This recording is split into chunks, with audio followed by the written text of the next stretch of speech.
आप सारे ने बात तबाह से किया अपनी गार्डियन जरूर करवाए परेशानियां ने सत्तू जिला प्यार के आने वाले एनजीबी की वार्ता करनी है शाम से दीवाने समाज के उपरांत सत्तू जिला लंगर बड़े प्यार से संस्कार में बरताया जाएगा। कल लंगर की सेवा डॉक्टर बीना अरोड़ा जी सही परिवार वालों होगी। आप ये चढ़ना बेनती है वक्त वक्त सकते रास्ता ने इस तरह अपनी हाजिर परेशानियां ने साथ संगत जी जब तक सतगुरु जी का प्रसाद आप तक पहुंचने तब तक साथ एक छोटा प्रसंग आप साथ साझा करेगा। साथ संगत जी सतगुरु दरबार में सारे हाजिर दर्शाने हैं ऐसे तरीके नाल गुरु प्रेमी परिवार जो सतगुरु के दरबार में रोज हाजिर दर्शाता था सत्संग सुनता था। एक दिन संतों से उसने कहा उसके घर में जो पुत्र पैदा हुआ था वो अपाहिज था और वो सत्संग में उसका परिवार रोज जाया करता था सेवा किया करता था। तो संतों से उन्होंने एक दिन कही दिया उनसे रहा नहीं गया।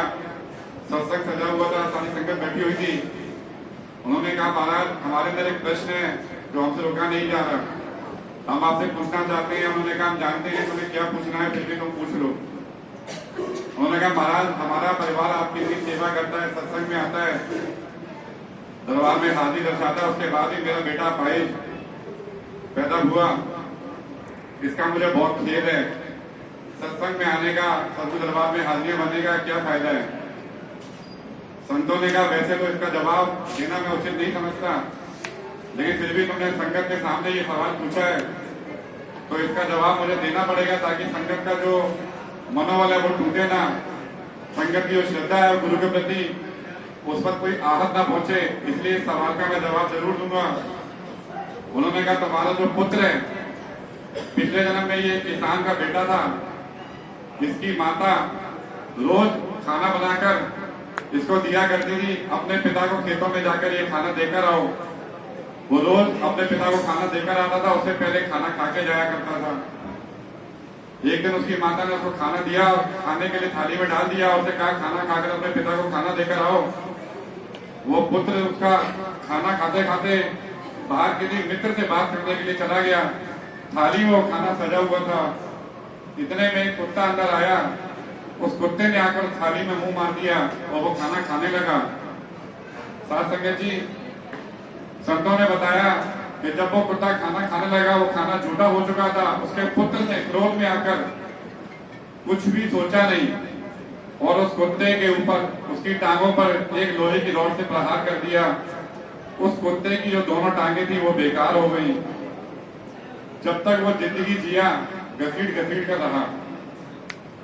संतों ने कहा उसी का प्रारब्ध है जो इस जन्म में तुम्हारा पुत्र अपाहिज पैदा हुआ।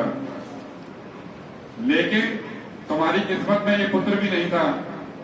सत्संग में आने की वजह से तुम्हें पुत्र की प्राप्ति हुई लेकिन इस पुत्र के प्रारब्ध तुम नहीं मिटा सकते। जो हमने कर्म किए हैं वो हमें भोगने ही भोगने हैं।